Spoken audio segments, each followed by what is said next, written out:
सातारा जिल्ह्यातील आजच्या top 10 news दिनांक 7 August 2026. Powered by be vocal for local. आपली खरेदी आपल्या शहरात, आपल्या साताऱ्यात. फलटण येथे चायना मांजाने माजी सैनिकाचा गळा चिरला. आठवड्यात 2 जखमी. प्रशासनाच्या कारवाईवर प्रश्नचिन्ह.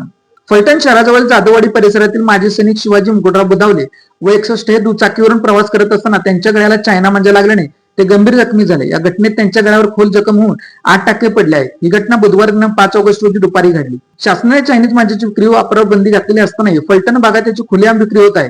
मात्र याकडे संबंधित यंत्रणा पोलीस प्रशासनाचे दुर्लक्ष होत असल्याचा आरोप नागरिकांकडून करण्यात येत आहे.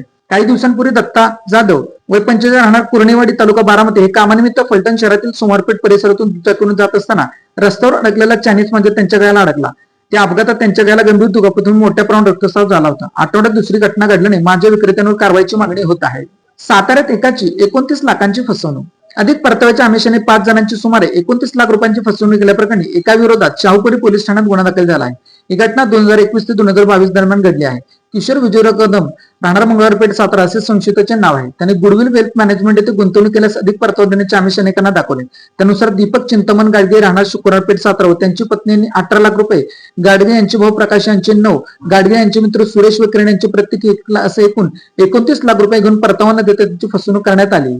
चोरट्यांकडून बंद घरे टार्गेट. नागरिकांनी याबाबत दक्ष राहण्याचे पोलिसांचे आवाहन. जिल्ह्यात गेल्या काही दिवसांपासून बंद घरांना चोरट्यांनी टार्गेट केले आहे. अनेक ठिकाणी अशी घरे फोडून चोऱ्या झाल्या आहेत. नागरिक बाहेरगावी जात असताना घरे बंद करून जातात, मात्र सुरक्षेच्या दृष्टीने आवश्यक उपाययोजना करत नसल्यामुळे अशा घटना वाढत आहेत.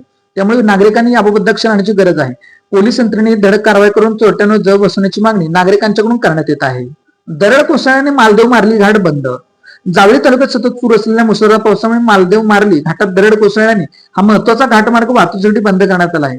रात्री उशिरा घडलेल्या घटनेमुळे परिसरातील ग्रामस्थांसह प्रवाशांची मोठी गैरसोय झाली आहे. दरड कोसळताना उडवलेले मोठे दगड, माती आणि खडकांचा ढिगारातील रस्त्यावर आणलेला मार्ग पूर्णपणे बंद झाला आहे. जावळी आणि महाबळेश्वर तालुक्यांना जोडणारा मार्ग मेढा मार्ली मार्ग भिलार मार्गे जाण्यासाठी वापरला जाणारा हा घाटमार्ग स्थानिकांसाठी अत्यंत महत्वाचा मानला जातो. त्यामुळे रस्ता बंद झाल्याने दैनंदिन वाहतुकीवर मोठा परिणाम झाला आहे. स्मार्ट मीटर विरोधात ग्रामसभेत ठराव मंजूर करावे. स्वाभिमानी शेतकरी संघटनेचे कराड तालुक्यातील ग्रामपंचायतींना आवाहन. संमतीशिवाय बसवण्याच्या प्रक्रियेवर आक्षेप. कराड तालुक्यातील सर्व ग्रामपंचायतींनी येत्या 15 ऑगस्ट रोजी होणाऱ्या ग्रामसभांमध्ये गावात स्मार्ट मीटर बसवण्यास विरोध दर्शवा, ठराव मंजूर करावा असे आवाहन स्वाभिमानी शेतकरी संघटनेने केले आहे. ग्राहकांच्या पूर्वसंमतीशिवाय महावितरण कंपनीकडून स्मार्ट मीटर बसवण्याचे काम सुरू असल्याचा आरोप करत संघटनेने या प्रक्रियेवर आक्षेप नोंदवला आहे. कराड रेल्वे स्थानकावरील कामाच्या दिरंगाईमुळे स्थानिक आक्रमक. 15 ऑगस्ट नंतर रेल लोकोचा इशारा. अपुऱ्या सुविधा आणि दर्जाहीन बांधकामावर प्रश्नचिन्ह. कराड रेल्वे स्थानकावर रेल्वे गुड्स शेड परिसरात अमृत भारत योजनेअंतर्गत सुरू असलेल्या विकास कामांमध्ये निकृष्ट दर्जा, अपुऱ्या सुविधा आणि कामातील दिरंगाईबाबत तीव्र नाराजी व्यक्त करण्यात आली. 15 ऑगस्ट पर्यंत सुधारणा न झाल्यास रेल रोको आंदोलन छेडण्यात येईल असा इशारा मध्य रेल्वे सल्लागार समितीचे माजी सदस्य व सातारा मातडे रोडचे संचालक श्रीनिवास डुबल यांनी दिला. पाटण तालुक्यातील डेबीवाडी विभागातील मराठवाडी धरणावर पर्यटकांकडून स्टंटबाजी. पोलिसांनी धरण प्रशासनाने कारवाई करण्याची मागणी. यावर्षी मान्सूनचे उशिरा पण जोरदार आगमन झाले, त्यामुळे महाराष्ट्रातील बऱ्यापैकी सर्वच धरणे भरली आहेत. धबधबे ओसंडून वाहत आहेत. धरण परिसर तसेच धबधब्याच्या ठिकाणी पर्यटक गर्दी करत आहेत. पाटण तालुक्यातील डेबीवाडी विभागातील मराठवाडी धरण परिसरातील पर्यटकांची वर्दळ वाढली आहे. जीव धोक्यात घालून पर्यटक फोटोशूट करत आहेत, त्यामुळे सुरक्षेचा प्रश्न ऐरणीवरला आहे. पावसाळ्यात निसर्ग सौंदर्य खुलून आल्याने मराठवाडी धरण पर्यटकांची मोठी गर्दी होती. मात्र काही पर्यटक धरणाच्या भिंतीवर प्रतिबंधित भागात जाऊन जीव धोक्यात घालून फोटोशूट करत असल्याचे चित्र सध्या पाहावयास मिळत आहे. याकडे संबंधित विभागांचे दुर्लक्ष होत असल्यामुळे ही घटना घडत आहे. पाटण तालुक्यावर उत्पादनशील कुबाची कृपादृष्टी. सर्वत्र अवैध मद्य उकरीला उर. तरुणाची व्यसनांच्या विकळ्यात. पाटण तालुक्यात उत्पादनशील विभागाच्या दुर्लक्षामुळे अवैध मद्य विक्रीला मोठ्या प्रमाणात उतरल्याची चर्चा ग्रामस्थांमध्ये सुरू आहे. तालुक्यात अनेक ठिकाणी देशी विदेशी मद्य तसेच इतर मादक पदार्थ सहज उपलब्ध होत असल्याचा आरोप होत असून त्यामुळे तरुण पिढी व्यसनाच्या विकळ्यात अडकत असल्याची चिंता पालक व सामाजिक संघटनांकडून व्यक्त केली जात आहे. तालुक्यातील अनेक गावांमध्ये दिवस रात्र अवैध मद्य विक्री सुरू असल्याने नागरिकांचे म्हणणे आहे. नियमबाह्य पद्धतीने सुरू असलेल्या विक्रीमुळे संबंधित व्यावसायिकांवर कारवाई होत नसल्याने उत्पादनशील विभागाच्या कार्यपद्धतीवर प्रश्नचिन्ह निर्माण झाले आहे. काही ठिकाणी अधिकाऱ्यांकडून प्रभावी धाडी व सातत्यपूर्ण कारवाई होत नसल्याने अवैध व्यवसाय करण्याचे मनोबल वाढल्याची चर्चा आहे. विद्यार्थिनींच्या सुरक्षेचा प्रश्न ऐरणीवर. भुंज पाचवड ते रोड रोमियांच्या त्रासामुळे पालक चिंताग्रस्त. भुंज पाचवड ते पंचकृषीतील गावांसाठी शिक्षणाचे महत्वाचे केंद्र म्हणून ओळखले जातात.